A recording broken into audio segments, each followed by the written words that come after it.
हरिः ओम्। आपादमौलिपर्यन्तं गुरूणाम् आकृतिं स्मरेत् तेन विघ्नाः प्रणश्यन्ति सिद्ध्यन्ति च मनोरथाः। श्रीगुरुभ्यो नमः। परमगुरुभ्यो नमः। श्रीमदानन्दतीर्थभगवत्पादाचार्यगुरुभ्यो नमः। मन्मनोभीष्टवरदं सर्वाभीष्टफलप्रदं पुरन्दरगुरुं वन्दे दासश्रेष्ठं दयानिधिं विद्याविनयसम्पन्नं शान्तादिगुणब्रह्मितं सशास्त्रप्रवचनासक्तान् निर्मलार्यान् गुरून् भजे। पृथ्वीमण्डलमध्यस्याः पूर्णबोधमतानुगाः वैष्णवाः विष्णुहृदयाः सा नमस्ये गुरुमम। हरिः ಓಂ ಶ್ರೀಶಾ ಪಾಹಿ. ಅನಂತಕೋಟಿ ಬ್ರಹ್ಮಾಂಡ ನಾಯಕ ಎಂಬುದು ಶ್ರೀ ಪುರಂದರದಾಸರು ರಚಿಸಿದ ಭವ್ಯ ಗ್ರಂಥ. 180 ಗಜ್ಜೆಗಳು, 82ರಿಂದ 92. 10 ಜನ ವರದರನ್ನು ಗುರುತಿಸಿ ಜೀವ ಪ್ರಕರಣವನ್ನು ತಿಳಿಸುತ್ತಿದ್ದಾರೆ ಶ್ರೀಮದ್ ಪುರಂದರದಾಸರು. ಹಿಂದಿನ ಉಪನ್ಯಾಸದಲ್ಲಿ ನಾವು ತೆಗೆದುಕೊಂಡ ವಿಷಯ, ಜೀವ ಮತ್ತು ಬ್ರಹ್ಮರು ಉಪಾಧಿ, ಅವರ ಸ್ವರೂಪ ಶರೀರ ಉಪಾಧಿಯಾದ್ದರಿಂದ ಭಿನ್ನರಾಗಿದ್ದಾರೆ. ಯಾವ ರೀತಿ ಭಿನ್ನವಾಗಿದ್ದಾರೆ ಅಂದರೆ, ಆಭಾಸ್ವರೂಪ ಬಿಂಬ ಪ್ರತಿಬಿಂಬರಾಗಿದ್ದಾರೆ. ಬಿಂಬ ಪ್ರತಿಬಿಂಬ ಆಗಿದ್ದಾರೆ ಎಂಬತಕ್ಕಂಥದ್ದು ಪ್ರತ್ಯಕ್ಷಕ್ಕೆ ವಿಷಯವಾಗಿದೆ ಎಂಬುದನ್ನು ನಾವು ಹೇಗೆ ತಿಳಿಯುವುದು ಎಂಬುದರೆ, ಸಾಕ್ಷಿ ವೇದ್ಯ. ನಾವು ಭಗವಂತನ ಗುಣಗಳು ನಮ್ಮಲ್ಲಿ ಇಲ್ಲದೇ ಇರತಕ್ಕಂಥದ್ದು ಮತ್ತು ನಮಗೆ ಇರತಕ್ಕಂಥ ಅನಿಷ್ಟ ರೂಪ, ದುಃಖ ಮತ್ತು ಹಸಿವೆ, ಬಾಯಾರಿಕೆ, ಹುಟ್ಟು, ಸಾವು ಇವುಗಳಿರೋದ್ರಿಂದ ನಾವು ಪರಾಧೀನರು ಎಂಬತಕ್ಕಂಥದ್ದು ನಮಗೆ ಸಿದ್ಧವಾಗ್ತಾ ಇದೆ, ಅನುಭವಕ್ಕೆ ಬಂದಿದೆ. ಇದರ ವಿಮೋಚನೆಗಾಗಿ ಏನು ಮಾಡಬೇಕು? ಅದು ಕಾಮಿದ ಸರ್ವೇ ಜೀವ ಇವತ್ತು ದುಃಖಿನಃ ತೇಷಾಂ ದುಃಖ ಪ್ರಹರಣಾರ್ಥಂ ಶ್ರುತಿರೇಷ ಪ್ರವರ್ತತೆ ಎಂಬ ಶ್ರುತಿ ತಿಳಿಸಲ್ಪಟ್ಟಿದೆ. ಈ ತಿಳಿಸಿದ್ರಿಂದ ನಮಗೆ ಅನುಭವ ಹೊರಗಾಗಿ ಬರಬೇಕಾಗಿಲ್ಲ. ಆದರೆ ಬರಬೇಕಾದ್ದು ಏನು? ನಮ್ಮ ದುಃಖ ನಿವಾರಣೆಗೆ ಆಗಮಶಾಸ್ತ್ರವಿದೆ. ಆಗಮದಲ್ಲಿ ಉಕ್ತನಾಗಿರ್ತಕ್ಕಂಥ ಪುರಾಣ ಪುರುಷನಾದ ಭಗವಂತ ನಮ್ಮನ್ನು ರಕ್ಷಿಸುತ್ತಾನೆ, ನಾವು ಅವರನ್ನು ಆಶ್ರಯಿಸಬೇಕು ಎಂಬುದು.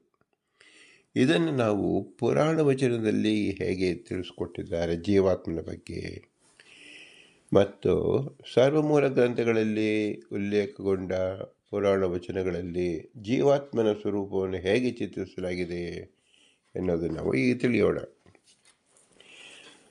ಮನುಷ್ಯ ಜೀವರು ಸ್ವಾಭಾವಿಕವಾಗಿ ಎಲ್ಲರೂ ಜ್ಞಾನ ಸ್ವರೂಪಗಳಾಗಿದ್ದಾರೆ. ಎಲ್ಲ ದೋಷಗಳಿಂದ ದೂರರಾಗಿದ್ದಾರೆ. ಅವರಲ್ಲಿ ಶತ್ರುತ್ವಾದಿ ದೋಷಗಳು, ಅಂತಃಕರಣ ಮುಂತಾದ ಉಪಾಧಿಗಳಿಂದಾಗಿ ಉಂಟಾಗುವುದು. ಆದ್ದರಿಂದ ಭಗವಂತನು ಆ ಉಪಾಧಿಗಳನ್ನು ಮಾಧ್ಯಮಗಳನ್ನಾಗಿಟ್ಟುಕೊಂಡು ಅವರಲ್ಲಿ ದೋಷಗಳು ಬರುವಂತೆ ಮಾಡುವನು ಹೊರತು ಅವು ಸ್ವಾಭಾವಿಕಗಳಲ್ಲ. ಆದ್ದರಿಂದ ಅವರೆಲ್ಲರೂ ಸಮಾನರಾಗಿರುವರು. ಅವರಲ್ಲಿ ಕಾಣಿಸುವ ವೈಷಮ್ಯ ಭ್ರಾಂತಿಯಿಂದ ಉಂಟಾಗುವಂಥದ್ದು. ಹೀಗೆ ಮಾನುಷ್ಯ ಜೀವರಾದರೆ ದೇವಾದಿ ಜೀವರಲ್ಲಿ ಸೃಹುತ್ಯಾದಿಗಳು ಸ್ವಾಭಾವಿಕವಾದವು, ಆದ್ದರಿಂದಲೇ ನಿತ್ಯವಾದವು. ಹಾಗೆಯೇ ಅಸುರಾದಿ ಜೀವರಲ್ಲಿಯೂ ಶತ್ರುತ್ವಾದಿಗಳು ಸ್ವಾಭಾವಿಕವಾದವು. ಮನುಷ್ಯರನ್ನು ಕುರಿತು ಅವರಲ್ಲಿಯ ಸುಹೃತ್ಯ ಮತ್ತು ಅರಿತ್ವಗಳು ಸ್ವಾಭಾವಿಕವಾದವು. ದೇವತೆಗಳು ಮನುಷ್ಯ ಜೀವರನ್ನು ಕುರಿತು ಸುಹೃತ್ಯಾದಿಗಳಿಂದಲೇ ಯಾವಾಗಲೂ ಕೂಡಿರುವರು. ಇದು ಒಟ್ಟು ಪುರಾಣದ ಸಾರಾಂಶವಾಗಿದೆ. ಎಲ್ಲಿ ಹೇಳಿದ್ದಾರೆ ಅಂದರೆ, ಬ್ರಹ್ಮಾಂಡ ಪುರಾಣದಲ್ಲಿ ತಿಳಿಸ್ಕೊಟ್ಟಿದ್ದಾರೆ. ಸ್ವತಃ ಸರ್ವೇಪಿ ಚಿದ್ರೂಪಾಹ, ಎಲ್ಲ ಜೀವರಿಗೂ ಅನ್ವಯಿಸುವಂತೆ ತಿಳಿಸಿಕೊಟ್ಟಿರ್ತಕ್ಕಂಥ ವೇದವ್ಯಾಸರ ವಾಕ್ಯ. ಸ್ವತಃ ಸರ್ವೇಪಿ ಚಿದ್ರೂಪಾಹ ಸರ್ವದೋಷ ವಿವರ್ಜಿತಾಹ. ಸರ್ವದೋಷ ವಿವರ್ಜಿತರಾಗಿದ್ದಾರೆ, ಸ್ವತಃ ಸ್ವರೂಪದಲ್ಲಿ ಚಿದ್ರೂಪರಾಗಿದ್ದಾರೆ. ಈ ವಾಕ್ಯವನ್ನು ಕೇಳಿದರೆ, ಏನು ಇದು ಭಗವಂತನ ಲಕ್ಷಣವನ್ನೇ ತಿಳಿಸುವಂತೆ ಇದೆಯಲ್ಲ ಅಂತ ಹೇಳಿದರೆ, ಹೌದು, ಭಗವಂತನ ಚೇತನ, ಜೀವನು ಚೇತನಾಗಿದ್ದಾನೆ. ಚೇತನ ಸಾಧಾರಣ ಧರ್ಮವಾದ್ದರಿಂದ ಚೇತನ ಗುಣವೂ ಸಹ ನಿರ್ದೋಷವಾಗಿದೆ. ಅದು ಸ್ವರೂಪದಲ್ಲಿ ಮಾತ್ರ. ಜೀವಾತ್ತೇಷಾಂ ತು ಯೇ ದೋಷಾಸ್ತಂ ಉಪಾಧಿಕೃತ ಮತಃ. ಆದರೆ ಉಪಾಧಿ ದಶೆಯಿಂದ ಜೀವನಲ್ಲಿ ದೋಷ ಉಂಟಾಗಿದೆ. ಉಪಾಧಿ ಯಾವುದು? ಜೀವನ ಲಿಂಗದೇಹ ಮತ್ತು ಸ್ವರೂಪವೇ. ಲಿಂಗದೇಹ ಬಾಹ್ಯ ಉಪಾಧಿ, ಸ್ವರೂಪ ನಿತ್ಯ ಉಪಾಧಿ, ಅಂತರುಪಾಧಿ ಅಂತ ಹೇಳಬೇಕು. ಸರ್ವಂ ಚ ಈಶ್ವರ ತೇಷಾಂ ನ ಕಿಂಚಿತ್ ಸ್ವತಯೇವತು ಸಮ ಏವ ಹಿ ಯತಃ ಸರ್ವೇ ವೈಷಮ್ಯಂ ಭ್ರಾಂತಿ ಸಂಭವಂ. ಏವಂ ಸಾಮಾನ್ಯ ಜೀವಸ್ಸು ವಿಶೇಷೋ ದೇವತಾದಿಷು ಸ್ವಾಭಾವಿಕಸ್ತು ನಿಯಮಾದ್ ಅತಯೇವ ಸನಾತನಃ. ಅಸುರತ್ತೇಷಾಂ ದೋಷ ನಿತ್ಯಾಃ ಸ್ವಾಭಾವಿಕಾಪಿ ಗುಣದೋಷೋ ಮಾನವಾನಾಂ ನಿತ್ಯೌ ಸ್ವಾಭಾವಿಕೋ ಮತೌ ಗುಣೈಕಮಾತ್ರರೂಪಸ್ತು ದೇವಾ ಏವ ಸದಾ ಮತಃ ಎಂಬತಕ್ಕಂಥದ್ದು ಬ್ರಹ್ಮಪುರಾಣದಲ್ಲಿ ತಿಳಿಸಿದ್ದಾರೆ. ವೇದವ್ಯಾಸರು ತಿಳಿಸಿರ್ತಕ್ಕಂತಹ ಬ್ರಹ್ಮಪುರಾಣ ವಚನವನ್ನು ಶ್ರೀಮದಾನಂದ ತೀರ್ಥರು ಭಗವದ್ಗೀತೆಯ 6ನೇ ಅಧ್ಯಾಯದಲ್ಲಿ 9ನೇ ಶ್ಲೋಕದಲ್ಲಿ ತಿಳಿಸಿದ್ದಾರೆ. ಭಗವದ್ಗೀತೆಯ 6ನೇ ಅಧ್ಯಾಯದ 9ನೇ ಶ್ಲೋಕ. ಸುಹೃತ್ ಮಿತ್ರಾಯ ಉದಾಸೀನತ್ ಮಜ್ಜಸ್ಯ ದ್ವೇಷಬಂಧುಷು ಸಾಧುಷ್ವಾಪಿ ಚ ಪಾಪೇಷು ಸಮಬುದ್ಧಿ ವಿಶಿಷ್ಯತೆ. ಇದರ ಅರ್ಥವೇನು? ಮಿತ್ರರಾಗಲಿ, ಸುಹೃತರಾಗಲಿ, ಉದಾಸೀನರಾಗಲಿ, ಮಧ್ಯಸ್ಥರಾಗಲಿ, ದ್ವೇಷವಾಗಲಿ, ಬಂಧುಗಳಾಗಲಿ, ಸಾಧುಗಳಾಗಲಿ, ಪಾಪಿಗಳಾಗಲಿ ಎಲ್ಲರಲ್ಲೂ ಭಗವಂತ ಸಮನಾಗಿದ್ದಾನೆ. ಸ ಏವ ಚ ಸರ್ವಸ್ಮಾದ್ ವಿಶಿಷ್ಯತೆ ಸಾಧು ಪಾಪಾದೇಶು ಸಮಬುದ್ಧಿ ಜೀವಚ್ಚಿತಃ ಪರಮಾತ್ಮನಃ ಸರ್ವಸ್ಯ ತನ್ನಿಮಿತ್ತಸ್ಯ ಚ ಸರ್ವತ್ರ ಏಕರೂಪ್ಯೇಣ ಚಿದ್ರೂಪಾ ಏವ ಹಿ ಜೀವಾಃ ವಿಶೇಷ ಅಂತಃಕರಣಕೃತಃ ಸರ್ವೇಷಾಂ ಚ ಸಾಧುತ್ವಾದಿಕಂ ಸರ್ವಂ ಈಶ್ವರಕೃತಮೇವ ಸ್ವತೋ ನ ಕಿಂಚಿದಪಿ ಉಕ್ತಂ ಚ ಏತತ್ ಸರ್ವಂ ಸತಃ ಸರ್ವೇಪಿ ಚಿದ್ರೂಪಾಃ ಸರ್ವದೋಷವಿವರ್ಜಿತಾಃ ಜೀವಾ ತೇಷಾಂ ತು ಯೇ ದೋಷಾಂ ತ ಉಪಾಧಿಕೃತಮತಾಃ ಸರ್ವಂ ಚ ಈಶ್ವರಸ್ತೇಷಾಂ ನ ಕಿಂಚಿತ್ ಸ್ವತಯೇವತು ಸಮ ಏವ ಹಿ ಯತಃ ಸರ್ವೇ ವೈಷಮ್ಯಂ ಭ್ರಾಂತಿ ಸಂಭವಂ. ಏವಂ ಸಮಾರುಜೀವಸ್ಸು ವಿಶೇಷೋ ದೇವತಾದಿಷು ಸ್ವಾಭಾವಿಕಸ್ತು ನಿಯಮಾದತ ಏವ ಸನಾತನಃ. ಅಸುರಾದೇಹೇ ತಥಾ ದೋಷ ನಿತ್ಯ ಸ್ವಾಭಾವಿಕಾಪಿ ಗುಣದೋಷೌ ಮಾನವಾನಾಂ ನಿತ್ಯಂ ಸ್ವಾಭಾವಿಕೌ ಮತೌ ಗುಣೈಕಮಾತ್ರರೂಪಸ್ಸು ದೇವಾ ಏವ ಸದಾ ಮತಃ ಇತಿ ಬ್ರಾಹ್ಮೇ ನ ತು ಸಾಧು ಪಾಪಾದೀನಾಂ ಪೂಜಾದಿ ಸಾಮ್ಯಂ ತತ್ರ ದೋಷಸ್ಮೃತೇಃ ಸಮಾನಂ ವಿಷಮಂ ಪೂಜಾ ವಿಷಮಾಣಂ ಸಮಾತತಾ ಕ್ರಿಯತೆ ಯೇನ ದೇವೋಪಿ ಸ್ವಪದಾತ್ ಭ್ರಶತೆ ಪುಮಾನ್ ಇತಿ ಬ್ರಾಹ್ಮೇ. ವಿತ್ತಂ ಬಂಧುರ್ವಯಃಕರ್ಮ ವಿದ್ಯಾ ಚೈವ ತು ಪಂಚಮಿ ಏತಾನಿ ಯಮಾನಿ ಸ್ಥಾನಾನಿ ಗರೀಯೋ ಯದುತ್ತರೋತ್ತರಂ ಇತಿ ಮಾನವೇ. ಗುಣಾನುಸಾರೀಣಂ ಪೂಜಂ ಸಮಾಂ ದೃಷ್ಟಿಂ ಚ ಯೋ ನರಃ ಸರ್ವಭೂತೇಷು ಕುರುತೆ ತಸ್ಯ ವಿಷ್ಣು ಪ್ರಸೀದತಿ. ವೈಷಮ್ಯಂ ಉತ್ತಮತ್ವಂ ತು ದದಾತಿ ನರಸಂಚಯಾತ್ ಪೂಜೆಯ ವಿಷಮ ದೃಷ್ಟಿ ಸಮ ಸಾಮ್ಯಂ ವಿದುಃಖಜಂ ಇತಿ ಬ್ರಹ್ಮವೈವರ್ತೆ. ಸೃಹದಾದಿಷು ಶಾಸ್ತ್ರೋಕ್ತ ಪೂಜಾಧಿಕೃತ ನ್ಯೂನಾಧಿಕಾ ಯಾ ಸಾಪಿ ಸಮ ತದಿಪ್ಯಾಹ ಯಥಾ ಸುಹೃತ್ ಕರ್ತವ್ಯಂ ಪಿತೃಶತ್ರುಸುತೇಷು ಚ ತಥಾ ಕರೋತಿ ಪೂಜಾದಿಂ ಸಮಬುದ್ಧಿಃ ಸ ಉಚ್ಯತೆ ಇತಿ ಗಾರುಡೆ. ಪ್ರತ್ಯುಪಕಾರ ನಿರಪೇಕ್ಷಯೋಃ ಉಪಕಾರತ್ ಸುಹೃತ್ ಕ್ಲೇಶನಾಸ್ಥಾನಂ ನಿರೂಪ್ಯ ಯೋ ರಕ್ಷಾಂ ಕರೋತಿ ಸ ಮಿತ್ರಂ ಅರಿರ್ವದಾದಿಕರ್ತಾಃ ಕರ್ತ ಉಪಕಾರೇ ಅಪಕಾರೇ ಚ ಯಾ ಉದಾಸ್ತೆ ಸ ಉದಾಸೀನಃ ಕರ್ತಂ ಉಭಯಮಪಿ ಯ ಕರೋತಿ ಸಮಂಜಸಃ ಅವಾಸಿತಕೃತ್ ದ್ವೇಷಃ ಅಹಚಯೇತತ್ ಎಂಬುದಾಗಿ ಶ್ರೀಮದಾನಂದ ತೀರ್ಥರು ಭಗವಂತ ಶ್ರೀಕೃಷ್ಣನ ವಾಕ್ಯಗಳಿಗೆ ವ್ಯಾಖ್ಯಾನವನ್ನು ಮಾಡಿದ್ದಾರೆ. ಇದರ ಒಟ್ಟು ತಾತ್ಪರ್ಯ ಏನಾಗಿದೆ? ಜೀವರೆಲ್ಲರೂ ಸ್ವರೂಪದಲ್ಲಿ ಶುದ್ಧರು. ಭಗವಂತ ಅವರವರ ಶುದ್ಧತೆಯನ್ನು ಹಾಗೇ ಕಾಪಾಡುತ್ತಾನೆ, ಅವರ ಯೋಗ್ಯತೆಯನ್ನು ಹಾಗೇ ಅವರಿಗೆ ಯೋಗ್ಯತಾ ಫಲವನ್ನು ಕೊಡುತ್ತಾನೆ ಎಂಬುದು ಮುಖ್ಯವಾಗಿ ಇಲ್ಲಿ ತಿಳಿಸಲ್ಪಟ್ಟಿದೆ.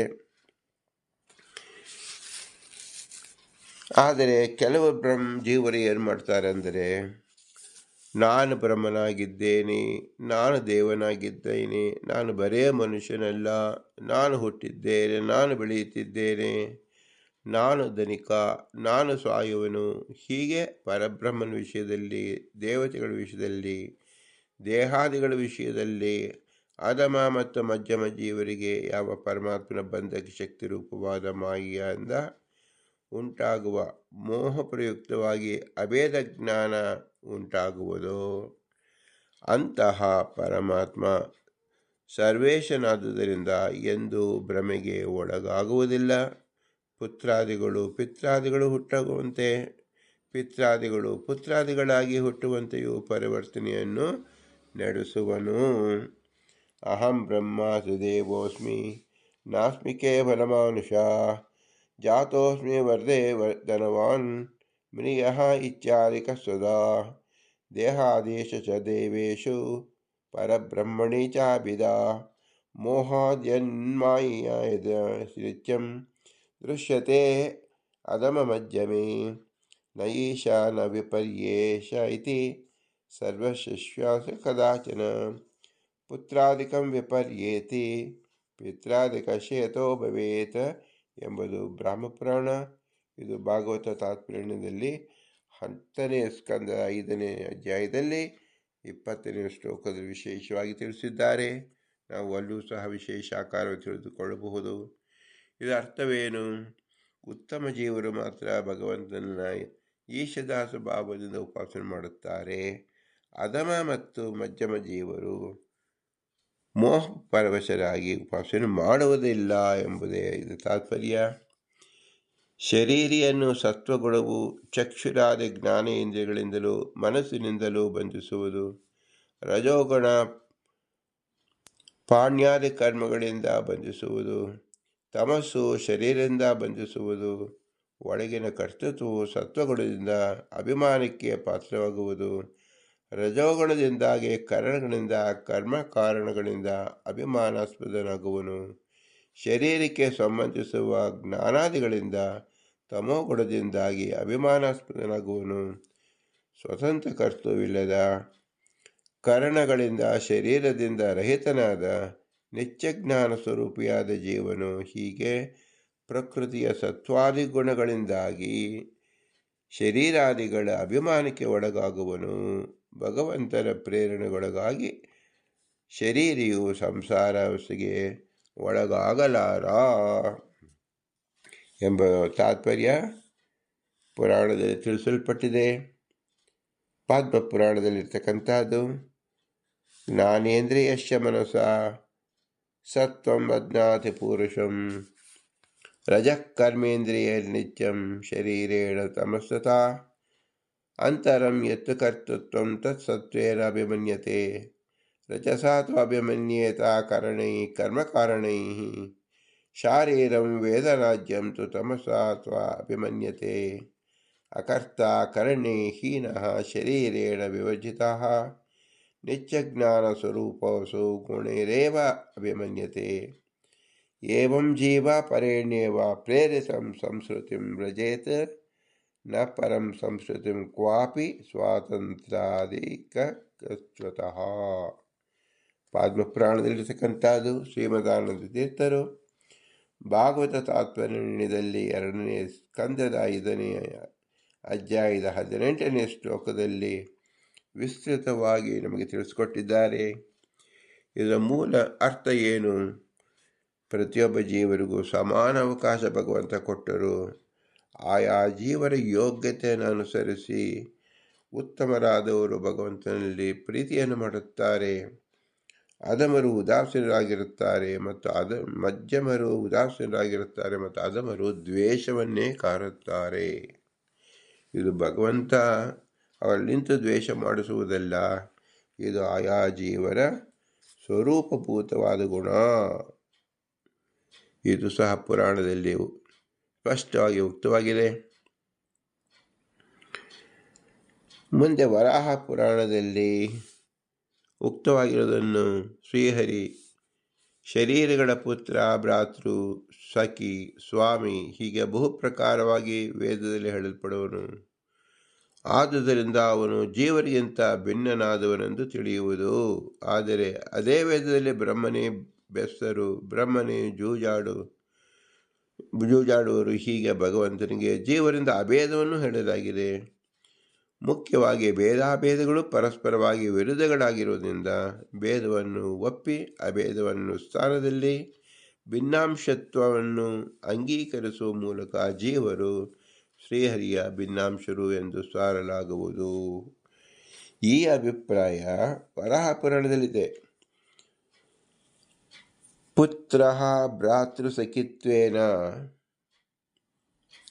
ಸ್ವಾಮಿತ್ವೇನ ಯತೋ ಹರಿಃ ಬಹುಧಾ ಗೀಯತೆ ವೇದೈಃ ಜೀವೋಹಂ ಅಂಶಸ್ತಸ್ಯ ತೇನ ತು ಯತೋ ಭೇದೇನ ತಸ್ಯ ಅಯಮೇವ ಭೇದೇನ ಚ ಗೀಯತೆ ಅತಶ್ಚ ಅಂಶತ್ವಮುದ್ದಿಷ್ಟಂ ಭೇದಾಭೇದೋ ನ ಮುಖ್ಯತಃ. ಭಗವಂತ ಜೀವರಿಗೆ ಅವಕಾಶವನ್ನು ಕಲ್ಪಿಸಿಕೊಡುತ್ತಾನೆ, ವೇದವನ್ನು ಪ್ರಚಾರ ಮಾಡಿದ್ದಾನೆ. ಆದರೆ ಜೀವರು ತಮಗೆ ಯೋಗ್ಯವಾದ ಸಾರವನ್ನೇ ತಾವು ತಿಳಿದುಕೊಂಡು ಭಗವಂತನಲ್ಲಿ ಭಕ್ತಿಯನ್ನು ಮಾಡುವವರು ಸಜ್ಜನರು, ಭಗವಂತನಲ್ಲಿ ಉದಾಸೀನರಾಗುವವರು ಮಧ್ಯಮರು, ಭಗವಂತನಲ್ಲಿ ದ್ವೇಷವನ್ನು ಕಾರುವವರು ಅಧಮರು. ಇದು ಆ ಜೀವರ ಸ್ವರೂಪ ಯೋಗ್ಯತೆ. ಸ್ಕಾಂದ ಪುರಾಣದಲ್ಲಿ ಸ್ವದೇಹ ಯೋಗ ವಿಗಮೌ ನಾಮ ಜನ್ಮ ಮೃತಿಪುರ ಈಶತೆ ಹಿ ಏವ ಜೀವಸ್ಯ ಮುಕ್ತೇನ ತು ಹರೇ ಕ್ವಚಿತ್ ಎಂಬತಕ್ಕಂಥ ತಿಳಿಸಿದ್ದಾರೆ. ಇದರ ಅರ್ಥವೇನು? ಜೀವನ ಮುಕ್ತಿಯನ್ನು ಹೊಂದುವರೆಗೂ ತನ್ನ ಪಾಂಚಭೌತಿಕ ದೇಹದ ಪ್ರಾಪ್ತಿ ರೂಪವಾದ ಜನನಕ್ಕೂ ಆ ದೇಹವನ್ನು ಕಳೆದುಕೊಳ್ಳುವ ರೂಪದ ಮರಣಕ್ಕೂ ಒಳಗಾಗಿಯೇ ಇರುವನು. ಶ್ರೀಹರಿ ಮಾತ್ರ ಈ ಬಗೆಯ ಜನನಕ್ಕಾಗಲಿ ಮರಣಕ್ಕಾಗಲಿ ಒಳಗಾಗುವುದೇ ಇಲ್ಲ. ಇದರ್ಥ ಏನು? ಭಗವಂತ ಸಾಧನೆ ಮಾಡಿಕೊಳ್ಳುವುದಕ್ಕೆ ಮನುಷ್ಯನಾಗಿ ಹುಟ್ಟಿಸಿದ್ದಾನೆ.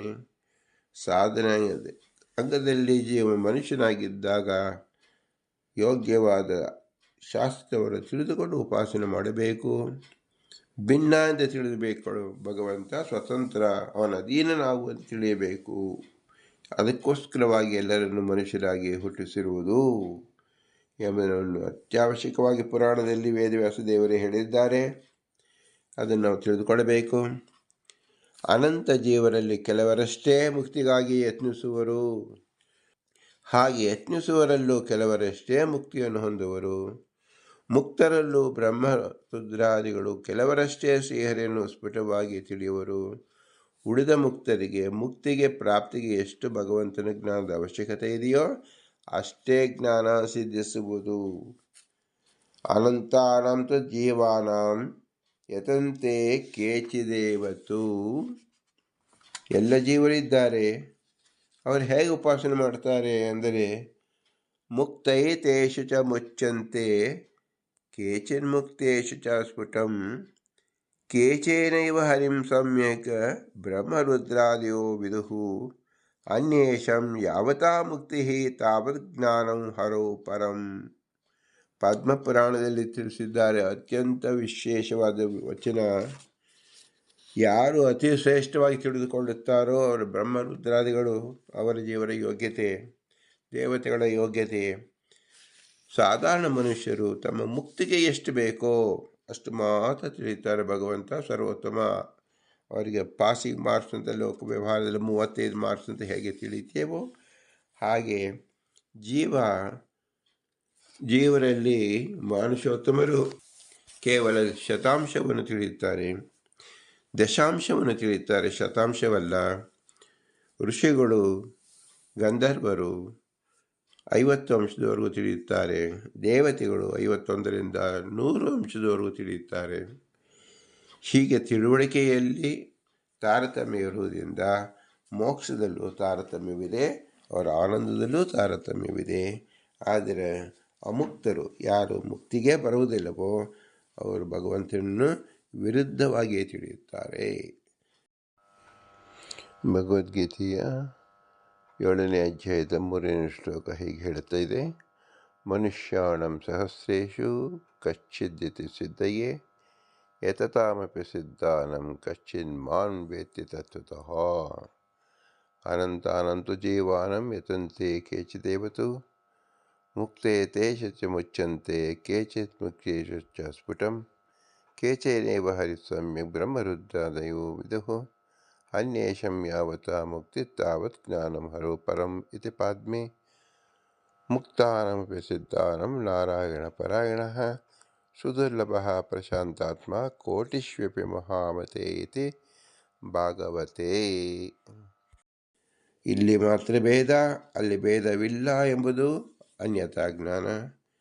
ನಾವು ಬ್ರಹ್ಮರು ಒಬ್ಬರೇ, ಅವರು ಕೇವಲ ಭ್ರಮೆಯಿಂದ ನಾವು ಭಿನ್ನರೆಂದು ತಿಳಿದುಕೊಂಡಿದ್ದೇವೆ ಎಂಬತಕ್ಕಂಥದ್ದು ಮಹಾಮೋಹ.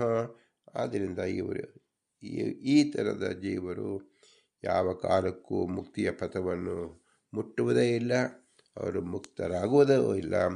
ಅವರ ಮುಕ್ತಿ ಎಂದರೆ ಕೇವಲ ನಿತ್ಯ ರೂಪವಾದ ಸಂಸಾರದಲ್ಲಿರುವುದು ಅಥವಾ ನಿತ್ಯ ನಿರ್ಗವಾದ ಅಂದಂತ ತಮಸ್ಸಿಗೆ ಹೋಗುವುದು.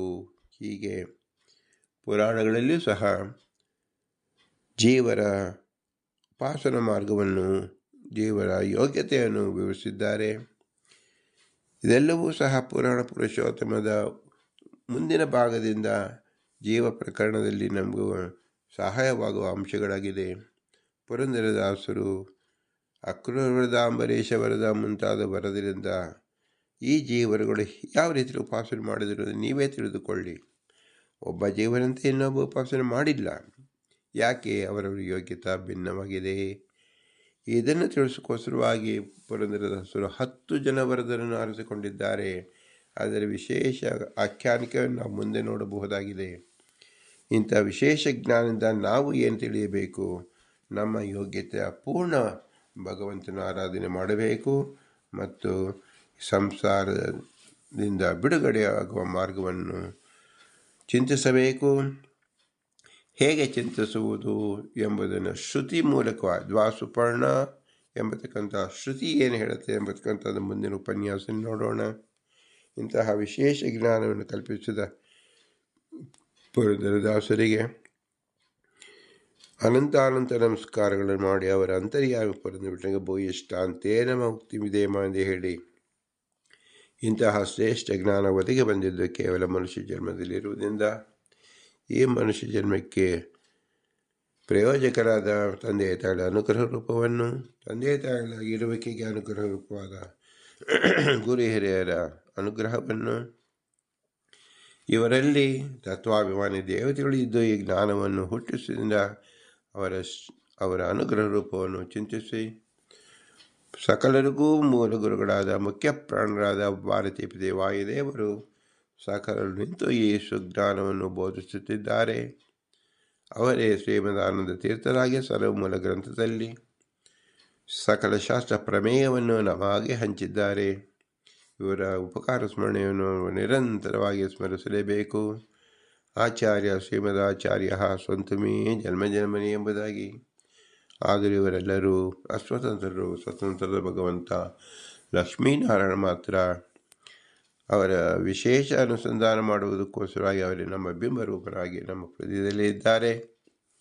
ಆದ್ದರಿಂದ ಇದು ಬಿಂಬ ಉಪಾಸನೆ ಎನಿಸಿಕೊಳ್ಳುತ್ತದೆ. ನಾವು ಎಷ್ಟು ಚೆನ್ನಾಗಿ ನಮ್ಮನ್ನು ಅರಿತುಕೊಳ್ಳುವವೋ ಅಷ್ಟು ಚೆನ್ನಾಗಿ ನಾವು ಬಿಂಬನನ್ನು ತಿಳಿದುಕೊಳ್ಳಂತೆ ಆಗುವುದು. ಅದೇ ಬಿಂಬೋಪಾಸನೆ ಆಗುವುದು. ಇದರಿಂದ ತೃಪ್ತನಾಗಿ ಭಗವಂತ ಮುಕ್ತಿ ಪಥದಲ್ಲಿ ನಮ್ಮನ್ನು ನಡೆಸುತ್ತಾನೆ ಎಂಬುದೇ ಇದರ ತಾತ್ಪರ್ಯ. ಆದ್ದರಿಂದ ಭಗವಂತನಿಗೆ ಉಪಕಾರವನ್ನು ಹೇಗೆ ಸ್ಮರಿಸುವುದು ಅಂದರೆ ಭೂಯಿಷ್ಟಾಂತೆ ನಮ್ಮ ಉಕ್ತಿಮಿದೇಮ, ಭೂಯಿಷ್ಟಾಂತೆ ನಮ್ಮ ಉಕ್ತಿಮಿದೇಮ, ಭೂಯಿಷ್ಟಾಂತೆ ನಮ್ಮ ಉಕ್ತಿಮಿದೇಮ ಅಂದರೆ ವಿನಮ್ರವಾಗಿ ನಮಿಸೋಣ. ಭಾರತೀಯ ಮುಖ್ಯ ಪ್ರಾಣಾಂತರದ ಶ್ರೀಕೃಷ್ಣಾರ್ಪಣಮಸ್ತು. ಹರಿ ಓಂ, ಹರಿ ಓಂ, ಹರಿ ಓಂ.